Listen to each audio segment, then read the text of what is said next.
Actualité.cd, l'actualité de la RDC en continu et en direct. Lors du débat général sur le projet de budget 2022, vous étiez parmi les premières personnes à déplorer le faible crédit alloué au secteur de la défense. Et dans la réplique du Premier ministre 48 heures après, il avait dit qu'il ne voulait pas s'étendre sur ces secteurs pour respecter les secrets de la défense. Étiez-vous satisfait de cette réponse du Premier ministre? Oui, je peux comprendre le Premier ministre, mais mon problème n'est pas là. Secret ou pas secret, la défense est un service public. Sur ce point-là, il faut de l'efficacité des résultats, la redevabilité et l'efficacité. Donc moi, au moment où je vous parle, je suis dans les Nord Kivu et je suis les secteurs de la défense depuis très longtemps. Les budgets alloués à la défense, parce que je suppose que le budget et les documents qui traduisent, n'est-ce pas, la vision et les options fondamentales d'un État. Oui. Si déjà dans le budget ça n'apparaît pas, j'aurais bien voulu que ça apparaisse sur le terrain.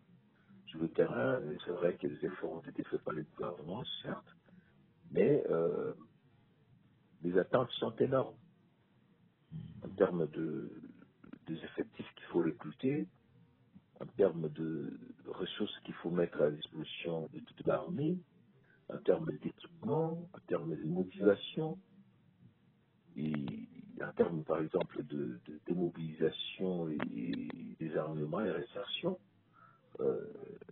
Toutes ces questions attendent, n'est-ce pas, des réponses qui se déclinent en termes de ressources. Ça, si je ne les vois pas, je ne peux que, en tant que représentant du peuple, me poser des questions. Au début de cette semaine, la Commission de défense a lancé des consultations auprès des différents services liés à cette commission. Aujourd'hui, nous sommes à la fin de la semaine. Pouvons-nous savoir où en êtes-vous actuellement?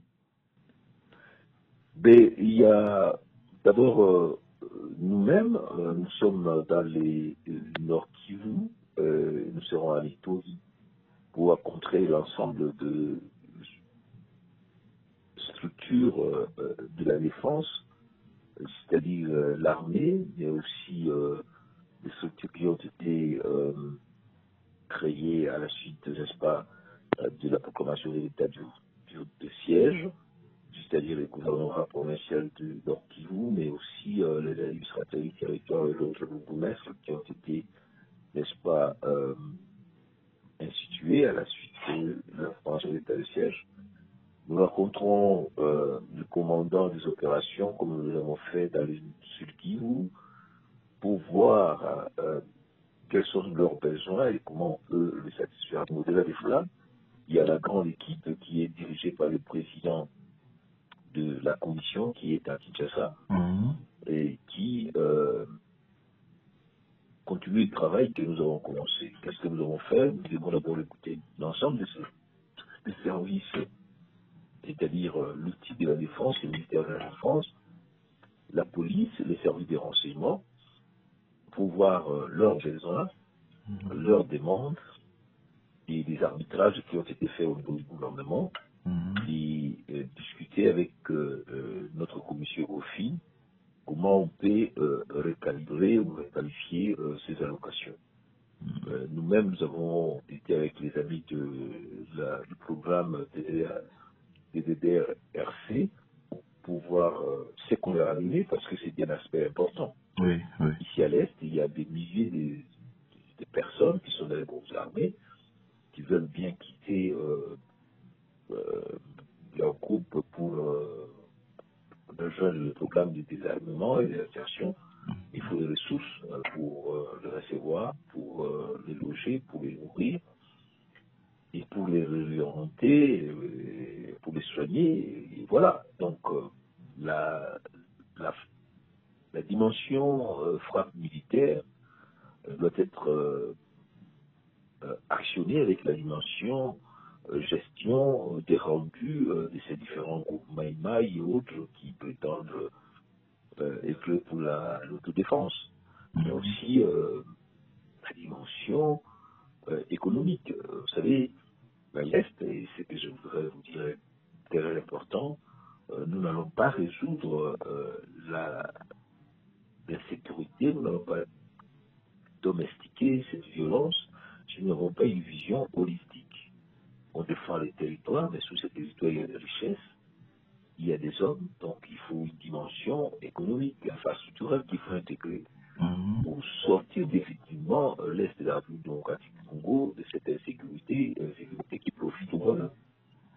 Par rapport au budget du secteur de la défense qui est fixé actuellement autour de 3%, et vous comptez de faire des plaidoyers au niveau de la commission ECOFIN pour des arbitrages, vous espérez que ces budgets soient améliorés à quelle hauteur plus précisément au niveau de l'ECOFIN?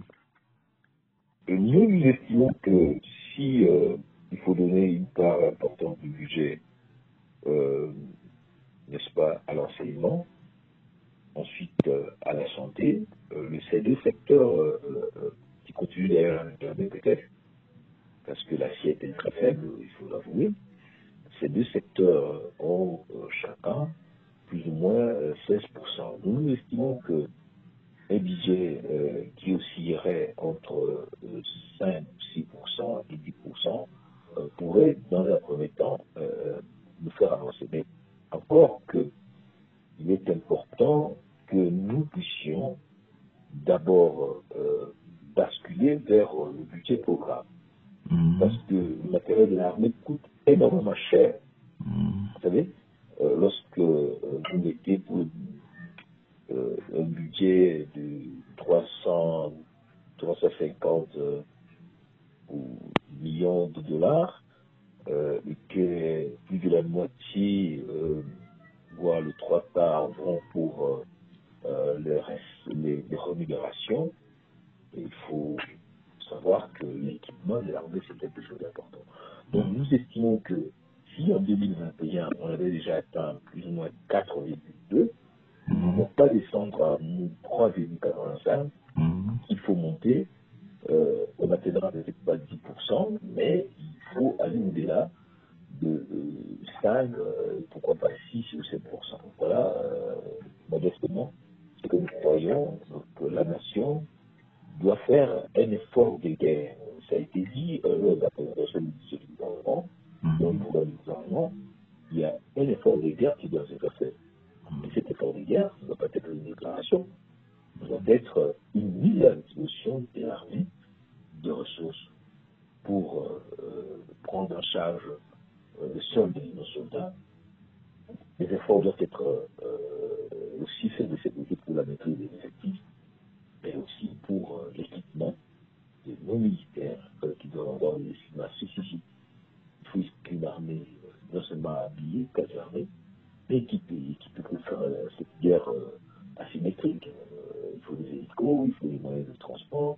Et ça, c'est un effort que la nation doit faire parce qu'il a appelé elle-même l'effort de guerre. Dans le même registre, toujours, vous avez parlé de la rémunération du militaire. Dans un entretien que le président de la commission, l'honorable Bertin Bons, qu'il avait accordé à Actualité, il avait dit que la commission est en train de militer pour obtenir dans le même registre l'amélioration du solde des hommes en uniforme. Et à votre niveau de la commission, vous envisagez que cela atteigne au moins quel montant précisément en termes de rémunération? Parce qu'il a dit que c'est parmi le combat de la commission au niveau de l'ECOFIN. Vous envisagez que cela atteigne à quel montant précisément? Non, nous estimons que on ne peut pas concevoir dans un budget où on a ça doit être mis sur la défense du territoire. Et lorsque nous parlons de la défense du territoire, nous n'avons seulement pas la défense physique. Ouais. Derrière la défense du territoire, il y a un aspect économique important. Si nous mettons fin à ces groupes armés qui participent, n'est-ce pas, aux opérations fiscalo-mafieuses, au pillage des ressources, nous sommes capables de canaliser les ressources de l'aide. Tout l'or qui sort par la contrebande de ces groupes armés, tous les coltans et toutes les autres richesses, bois et autres, si nous donnons à l'armée le moyen et que nous donnons une vision politique claire pour bloquer ces situations, nous, l'armée, nous sommes capables de créer les conditions pour qu'il y ait une vraie prise économique qui va profiter à l'armée. Donc, nous ne demandons pas l'argent pour rien, nous demandons l'argent parce que nous croyons que si la défense est assurée, l'économie va en profiter sérieusement. Toute la bande du Congo, qui va du nord de la province orientale, en passant par le nord Kivu, le sud Kivu, et même une partie du Tanganyika et un point dans certaines régions de Maniema, toutes ces parties-là, extrêmement riches, greniers de la République, sont en train de nous échapper à cause de ces bonnes armées qu'il faut frapper, qu'il faut éradiquer, qu'il faut neutraliser. C'est pourquoi nous demandons cet argent. Alors, vous me dites, oui, qu'est-ce que vous demandez? Non, nous déplorons que la ligne de rémunération de l'armée soit restée statique. Il y a des efforts pour trouver ces mouvements de réduction des effectifs, mais on ne peut pas rester juste là. Il faut que cette ligne-là bouge. Je ne sais pas à quel niveau, mais c'est ce travail que nous devons faire avec l'économie financière, mais c'est un signal fort pour les militaires qui meurent sur le front, qui ont laissé leur famille, qui voient que la République pense à eux. Ok, je crois que ça sera notre dernière préoccupation, c'est les débats autour de la réduction du train de vie des institutions. L'autre pense qu'il faudra réduire les salaires des députés pour affecter ces moyens dans d'autres secteurs de la vie nationale. L'autre pense qu'il faudra encourager plutôt le gouvernement à mobiliser plus de moyens en lieu et place de réduire les salaires des députés. Vous êtes député, vous êtes professeur d'université, quel est votre avis par rapport à ces dualités qui s'installent au niveau de l'environnement politique congolais? Il faut éviter dans ces débats une forme de caricature, salaire de député, salaire de X. Nous parlons en termes d'allocation et d'adéquation des priorités. Lorsque nous voyons globalement les trains de vie de l'État, nous ne voyons pas simplement la rémunération des XY, c'est l'ensemble des ressources qui sont affectées à certains secteurs. Nous avons dit que les services généraux, si nous prenons les organes législatifs et exécutifs, les services du ministère du Budget et des Finances, et d'autres, nous disons qu'il n'est pas normal que plus de 40% soient consacrés à ces secteurs. Il faut une sorte de rééquilibrage d'allocation en disant que oui, le premier pilier du programme du gouvernement, c'est la restauration de la paix. Si vous dites que c'est le premier pilier, il faut lui donner les moyens.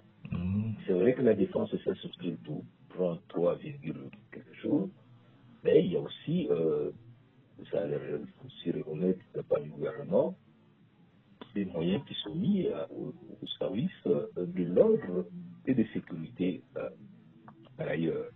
Mais il est important que la nation puisse consacrer son effort principal, prioritaire, sur la restauration de son intégrité. Il n'est pas normal dans un État d'avoir 140 groupes armés nationaux et étrangers. Il faut les détruire, et pour les détruire, il faut que l'armée ait les moyens, des ressources, des hommes, des équipements et des motivations nécessaires pour y arriver. Voilà notre combat. Qu'on aille retirer l'argent à XY, ça ce sont des détails, mais il est important qu'il y ait un schéma de priorisation et des actions, et nous croyons que la restauration de l'intégrité du territoire, la restauration de la paix, qui est à l'est, je vous dis au nord Kivu, dans le sud Kivu, dans les Touris, et même certaines parties du Maniema et de la province de Tchoko, il faut nettoyer la République pour que nous soyons un État comme tous les autres États. Ok, êtes-vous convaincu que si aujourd'hui, comme vous venez de le dire, et qu'on majorait les crédits, les budgets alloués à la défense autour des 6 à 7%, comme vous venez de le dire, et qu'il y aura réellement un changement au sein de ces secteurs stratégiques de la défense nationale? Mais les ressources ne constituent pas le seul élément de la capacitation d'une armée. C'est vrai, on dit que les finances, l'argent, globalement, c'est les nerfs de la guerre. C'est important. Au-delà de ça, il y a tout le processus de réforme de l'armée, et ça est subi, que notre commission a pris de contact, même en atelier avec l'Union européenne, pour voir comment on doit restructurer l'armée. Nous avons une armée, comme on dit, à la structure mexicaine, où on a plus d'officiers que de soldats. Donc, il faut trouver des ressources pour que les gens aient à la retraite de manière digne. Il faut réduire la taille. Aujourd'hui, on était à 300 000. Il y a des efforts qui ont été faits pour arriver à plus ou moins 150 000. Mais tout le monde sait qu'avec un outil, même de 50 à 60 000 hommes, un outil flexible, un outil puissant, un outil interopérationnel, équipé, bien caserné, avec des moyens aériens, des types navals ou autres, nous pouvons le faire. Donc ce n'est pas le nombre, mais c'est ça dont je dis. Oui, il y a un effort budgétaire à faire dans l'urgence, mais il y a aussi un effort de réforme de l'armée pour que nous ayons une vraie armée au service de notre peuple. Donc il faut conjuguer les efforts, et c'est pourquoi nous disons que la situation à l'Est va intégrer une dimension interne dans la réforme de l'armée, l'allocation des ressources, mais aussi une dimension internationale avec une diplomatie qui nous met dans des schémas de pacification positive, non une pacification asymétrique, mais aussi un travail économique de source de gestion des ressources. C'est un mouvement armé prospère sur un terrain où l'État pratiquement a laissé l'exploitation artisanale, je dirais même mafieuse et intellectuelle, qui, n'est-ce pas, prospère. On ne peut pas accepter qu'on puisse venir tuer les Congolais avec nos propres richesses que Dieu nous a données. Et qu'il faut une action sérieuse pour éradiquer, détruire, neutraliser ces bandes armées, et surtout les bandes d'armées étrangères, que ce soit les FDLR, dans toutes ces dimensions, et l'ADF et les autres. Si notre pays n'est pas un dépotoir pour tous ces que vous avez, si ils ne peuvent pas rentrer chez eux, on les détruire au maximum.